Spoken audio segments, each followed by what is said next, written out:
नमस्कार, मी संजय बोकरे. आपण पाहताय जनप्रवास लाईव्ह. आज विषय घेऊन आलोय मुंबई महापालिकेवर वर्चस्व कुणाचं, हाच विश्लेषणाचा मुद्दा आहे. आणि त्याच्यामध्ये देवाभाऊंचे राजकीय डाव हाच आज चर्चेचा विषय आहे. फार महत्त्वाचा आहे.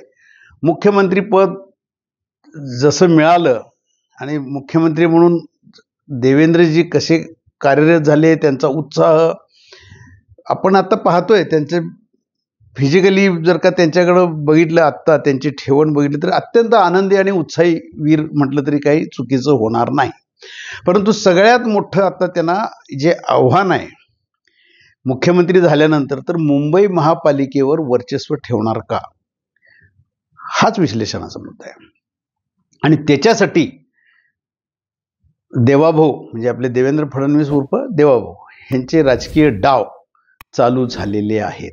मग त्याच्यामध्ये उद्धव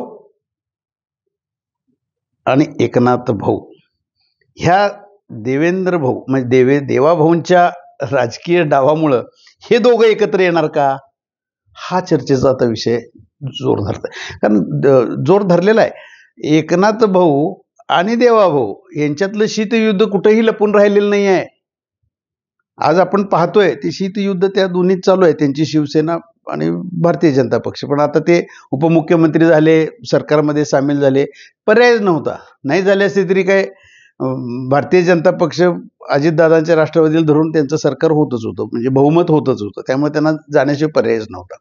परंतु महापालिका मुंबईच्या जशा निवडणुका आता होऊ घातल्या आहेत, तसं मात्र राज ठाकरेंच्यावर स्तुती सुमनट उधळायला देवाभाऊंनी सुरुवात केली.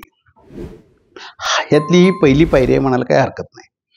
आणि त्यात चुकीचंही काही नाही आहे. राज ठाकरे यांच्या मनसेला मतं ही चांगली पडलेलीच आहेत. त्यांचे विजयी उमेदवार म्हटलं तर अवघड आहे, पण मतं घेतली का तर चांगली मतं घेतली. ते नाही म्हटलं तरी त्यांचं घाटकोपर असेल, पूर्व पश्चिम भाग असेल, विक्रोळे असेल, भांडूप असेल, माहीम असेल, दादर असेल, ठाण्यातला काही भाग मनसेपेक्षा राज ठाकरे कुटुंब मुंबईवर जे मुंबई आणि ठाकरे एक समीकरणच आहे.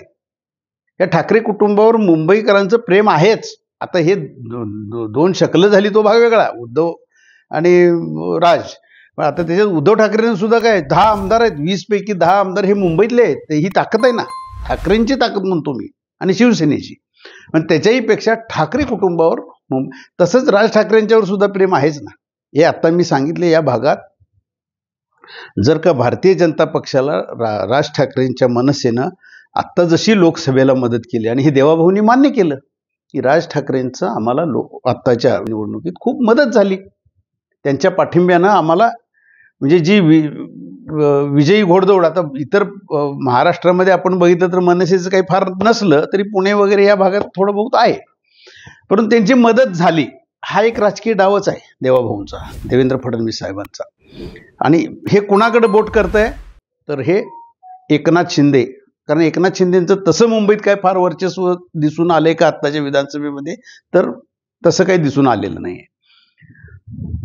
याच्यामध्ये जर का राज ठाकरे आणि देवाभाऊ असं समीकरण झालं, म्हणजे भारतीय जनता पक्ष आणि असे काहीतरी डाव टाकत असतील, तर मात्र उद्धव आणि एकनाथ शिंदे हे शिवसेना, परत ती शिवसेना जी दुभंगली आहे ती परत एकत्र येईल का नाही येईल तो भाग वेगळा विषय. आज न्यायप्रविष्ट सुद्धा बाब असेल ती, परंतु हे दोघं सुद्धा एकत्र, राजकारणात काहीही होऊ शकतं, हे दोघं एकत्र सुद्धा येऊ शकतात.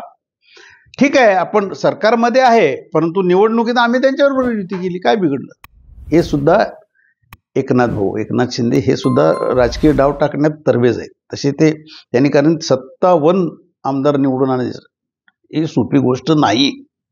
आणि एवढी येतील अशी राजकीय विश्लेषक बघा, सर्वे बघा जाहीर झालेले, एवढ्यात एकनाथ शिंदेनं कुणी दाखवले का असे एवढे आमदार येतील म्हणून? नाही. अजितदादांचं सुद्धा असं, सगळे सर्वे फेल गेले, राजकीय विश्लेषक सुद्धा दांड्या उडल्या सगळ्यांच्या. एखाद दुसऱ्यांचं बरोबर आलंही असेल, मी असं म्हणणार नाही, परंतु गणित चुकली तर चुकली म्हणायला पाहिजे. परंतु आत्ता जे राजकीय डाव चालले देवाभाऊंचे, मुंबई महापालिकेवर वर्चस्व आपलं दाखवायचं म्हणजे दाखवायचं. आणि ह्याच्यासाठी एक मुख्य कुठली गोष्ट आहे तर त्यांच्या हातात ग्रह खातं आहे. मुख्यमंत्री तर आहेतच, सर्व खात्यावर त्यांचं वर्चस्व असतंच, परंतु गृह खातं हे फार महत्वाचं आहे. काही करून सोडलं का देवाभाऊने? सोडलं नाही. कारण आज बघा त्या DG पण आता आहेत, त्यांना परत ते स्वतःचे सगळे मुंबई पोलीस आयुक्त असतील, हे सगळी सत्तेची समीकरणं ही राजकारणातला एक मोठा भाग आहे. हा निवडणुका जिंकायला यांची चांगली, ज्याच्या हातात सत्ता आहे त्याला निश्चितपणाने मदत होत असते. तर देवाभाऊ काहीही करून मुंबई महापालिकेवर आपलं वर्चस्व ठेवण्यासाठी उद्धव आणि एकनाथ शिंदेच्या विरोधातच मोठा डाव करतायत का, आणि त्याच्यासाठी राज ठाकरेंची मदत घेतायत का? आणि ती समीकरणं त्यांनी घातली असतील तर ती काही चुकीची नाही आहेत. ठाकरे म्हटलं की ते मुंबईकर आहेतच त्यांच्या मागं, काही एक गट्टा आहेच मताचा, आणि त्यात भारतीय जनता पक्षाची मतं, आणि आता ही सत्ता. मग एकनाथ भाऊ आणि उद्धवजी हे काय करणार? मग एकत्र येणार का? हेच बघण्यासारखं असणार आहे पुढच्या निवडणुकीच्या दृष्टिकोनातनं. आणि देवाभाऊंचा डाव यशस्वी होणार का, हे मात्र आता आपण लवकरच दिसून येईल. आज इथंच थांबू, उद्या पुढच्या भागात.